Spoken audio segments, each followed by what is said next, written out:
إن شاء الله waxaan halkan ustaadka ku weydiinaynaa su-aalo hadduu ilaahay idmo.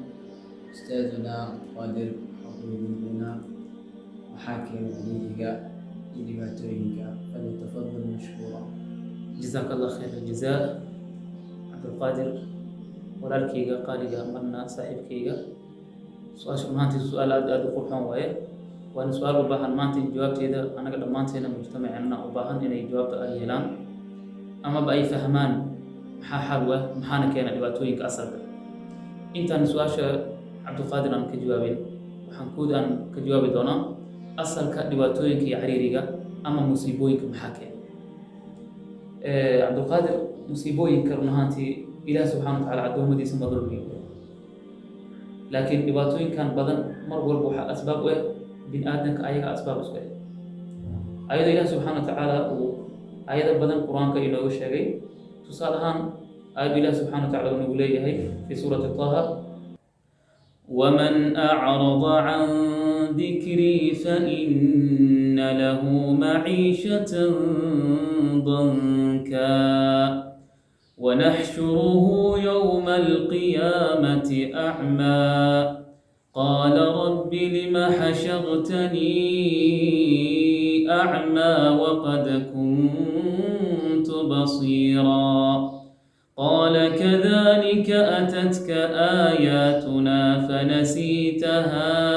وكذلك اليوم تنسى. آيات الله سبحانه وتعالى عبد القادر الله سبحانه وتعالى وحو بيانيي إله وحو ليها ومن أعرض عن ذكري وحي سوق وقتها عبادوينك لنا يسوق قفك كجيسد عبادوينك ودديدا سلوينك قفك كجيسد وقبرك آدية قفك حقيقة أدوك نوران دونا نوران عريري نوران عريري أو لباط بدن مصيبة بدن يكون نوران دونا كتب الله سبحانه وتعالى تاسوا أدوك آخرنا waxaa lasoo bandhigi doonaa oo lasoo saari doonaa asigoo indhoola ah maxsharka dhan dadka dhan isku keeni doona maalinta qiyaamo aa lasoo xashrin doonaa asigoo indhoola. markaasuu ilaah subxana wa tacaala wuxuu weydiinayaa rabbi lima xashartanii acma, maxaad iga soo saartay qabrigi oo intaana ummad isku keentay anigoo indhoola meesha iga soo saartay qabrigi maxaa kale. markaasuu ilaah subxana wa tacaala wuxuu leeyahay adigaba sidoo kale aayaadka way kusoo gaareen, wacdiga nasiixada intaba way kusoo gaartay. wamaca dalika laakiin dhigahaad iska tirtay, indhaha iska tirtay, waxaad iska dhigtay qofaan waxba maqlina waxba arkin, wadadaadna ka jeesatay, dhabarkaadna aadisay wadadeeda anigaan kuu sheegay. idan midda kuwaad waxaan oran karnaa ama aan dhehi karnaa musiibooyinka waxa keena waa qofka bin aadamka markuu ilaah subxana wa taala wadadiisa ka leexda, qofka taasaa keenta cariiriga iyo dhibaatooyinka inuu galo. sidoo kale aaya ukhra ilaah subxana wa taala wuxuu ku leeyahay wamaa asaabakum min musiibatin fabima kasabat aydiikum. tan way caddahay. ilaah subxana wa taala wuxuu leeyahay wax walba musiibo idin gaarta sababta keenta waxaa waa idinka gacmihiinaad ku kasbateen. laakiin aayadda fiiri subxana allah cajiib, ilah wuxuu ku dhamay wuxuu leeyahay wayacfuu can katiir. ilaah subxana wa tacaala in badan ayuu cafiyaa. ilah waa gafuur raxiim. idan musiibooyinka dhibaatooyinka mar walba binaadamka ayagaa kasba. ilahay maaha subxana wa tacaala inuu wax dulmiyo. wamaa rabbuka bidallaamin lilcabiid. eebe subxana wa tacaala almawla albaari cidna ma dulmiyo.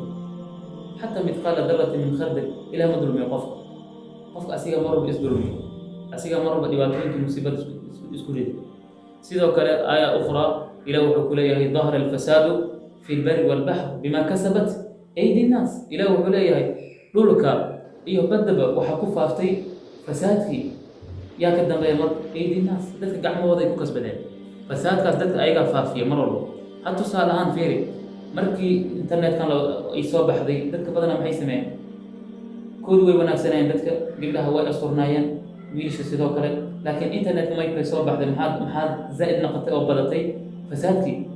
dhan walbo, in video iska duubo qaaqaadan, anshax xumo, akhlaaq daro. marka taas markay badato, fasaadkii markay badato, marka waxaa imaada cadaabta ilaah subxana wa tacaala soo degto, cuquubada rabbiga soo degta ayadoo aan la fahmaynin. marka idan axibatii fi lcaqiida waxaan leenahay walaalahayga qaaliga aan mar walba khayrkii wanaaggaan la jeclahay. su-aasha cabdulqaadir i weydiiyey waxa waaye dhibaatooyinka musiibada qofka markuu horeyso waa inuu isgartaa maxaa keenay in isxisaabsa laga rabaa.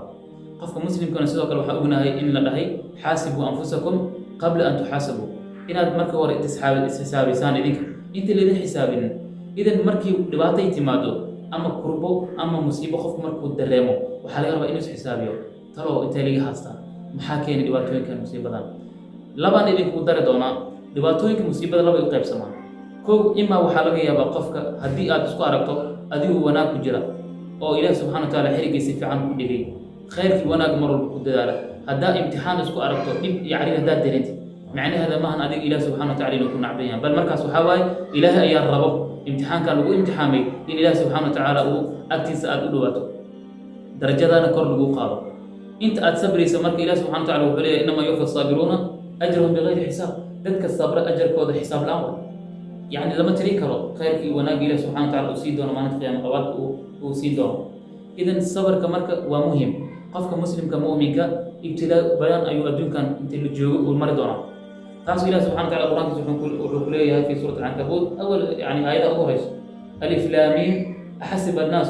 أن يتركوا أن يقولوا آمنا وهم لا يفتنون ذلك ما واحد أملا المركة الآن آمنا إلهي الروماني كدبنا أن الامتحان الدنيا مية وليس امتحان الدنيا si qofka iimaankiisa dhabta inuu ogaado inuu ilaahi subxaana watacaala si dhab u rumeeyo inay been ay ka tahay munaafiqnimo ay ka tahay idan goormaa kala gartaa xilliga musiibooyinka xilliga imtixaanka marka qofka la imtixaamo aa la gartaa qofka ardayga inuu wanaagsan yahay iyo ardayga inuu yahay arday aan dadaal fiican uusan soo qaban imtixaanka ku dhaco idan ardayga markuu imtixaanka ku baaso maxaa la siiyaa shahaada la siiyaa idan adigana ibtilada iyo musiibadan adduunka markaad ku baaso aad sabarto وويلي وما صبر فاصبر وما صبرك إلا بالله صبرك وإنه نخذ الله درتي سمت قف صبره يسنغن وحاول الدنيا كلها قف صبره لكن آخرة إنه صبرت على غرض مع سيدك التايتان كي صبر يباحنت هاي dhibaatooyinka lagu sabro ay baahan tahay dacwada markaad ku jirto khayrkii wanaag aad faafiino dad badan laga yaabaa inay ku caayaan oo waxyaabo qaldan ay ka sheegaan ha sheegaan nabigu calayhi salaatu wasalaam lama dhaafin jibriil lama dhaafin حتى إله سبحانه وتعالى وخالق السماوات والأرض لما نافي وحنا لك شيء إذا مركم حال لنا هاي مصيبوينك مرة بدتك بن آدمك أيها كسبه إذا مد مصيبوينك أما امتحاناتك وإله سبحانه وتعالى الغلو هذا وامتحان وإله جعل حقيسك أهاته سيدو قال النبي عليه الصلاة والسلام إن الله إذا أحب عبده ابتلاه إله سبحانه وتعالى أدونك اسمك جعل هذا وامتحانا امتحان نوع قوات وحاوى ومحبة من الله وقرب من الله إله سبحانه وتعالى إنه قلوته iyo maxaba min Allah inay ka ahaatay oo imtixaankaas tii labaad marka waxa tii labaad waana balaa waa dib ama cuquba waxa laga yaabaa inaad macsi ku jirto xumaan aad ku jirto salaad aad ka dheeraatay wadada Ilaahay subhanahu wa ta'ala dhabarka aad aadisay markaas oo kale hadaad isku aragto adoo dhibaato ku jiro ogow dhibaatadaas maxaa keenay macsiga markaas ma aan maxaba lillah jacayl Ilaahay xaqiiska ahaatay markaas maxaa waaye waa cuquba waa idbin rabbi subhanahu wa ta'ala inuu ku idbiyo si aad u soo laabato xaqiiska إله سبحانه وتعالى يسمع كلها مركي أدو لها ولنضيقنهم من العذاب الأدنى دون العذاب الأكبر سوف محاول لعلهم يرجعون وحانوا لدنسين دونا عذاب أدو ير أوليتا أدونك مركي الجوغة آخر انت لقارن ده عذاب توينيت انت لقارن أدونك مركي الجوغة لقى يا باب بإن امتحان أم عذاب إن الأقرات إذا صوابت له عذاب أم صوابت عقوبة له مرسينا محاول لعلهم يرجعون سإله سبحانه وتعالى بصلاة إذا هم يقول لك يا محاول إن قفك بنادك إلا امتحانه وإنه إله سبحانه وتعالى وصوله هذا هو وحاول عقوبة تاسع كيف إذا وحنك جواب الدونا مركا سؤال شيء وحاول عقوبة قفك شيء تصدق به كلام دوارك العلم نفسية ذات تلمت كسر كشغلك يو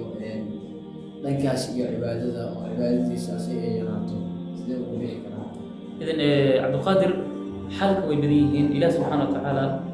وحول بنا بياني وحول بنا وينو عدي النبي صلى الله عليه وسلم هذه دواتك السنة قبطه للكسر قربك سدان درهم سيدان أبو بحسن لهن أما أبو بحلان إله سبحانه وتعالى النبي وينو عدي تسأل أهم قفك مسلم كان هذه دوات الدرهم أسيو ودد إله سبحانه وتعالى قصر دوات الدرهم وحان هنا ومحبة من الله إذا محل قربا إنه الصبر أذكرت إنه بدي أذكرت إنه بدي صبر إنه لازم سأدرت إله سبحانه وتعالى القرآن سبحانه وتعالى ومن يتق الله يجعل له مخرجا خف إله سبحانه وتعالى وكبق وكعبس المر والبقع عبس إله كوين إله سبحانه وتعالى خف اسمر والبقع إذا أنت سير لا امتحان محل قربا إنه الصبر صبر لازم تقوى الجدال إذا محلنا حتى قواد محاول تقوى إله سبحانه وتعالى خف مسلم إنه مر والسيبة دي وسيكر بيك قلب الإسم النبي عليه الصلاة والسلام شيء تعالى مر إنه سيكر إيمانك إنه مر سيكر مرنا أي سيارات إيمانك waxay ku sii kordhaan markii qofku uu taacado u bari waxayna kan ay isdinta ay naaqosta markii qofku macsiyada iyo waxaas xaggiisa ay u badato saasaan jeclaha marka أستاذنا الفاضل جزاك الله خير الجزاء إن شاء الله تعالى وفائدة إلهي وحكم وصل ميزانك حسناتك أصحاب أنت حاول عليه مسلمين أنت سيبصر الجويد من دوننا برنامج كده أروح حلقة وأستاذ كلمني وحاول عليه مرة بعد دبعت لك كلنتو حق إلهي وعلا ليس أهاني من مخلوق اليوم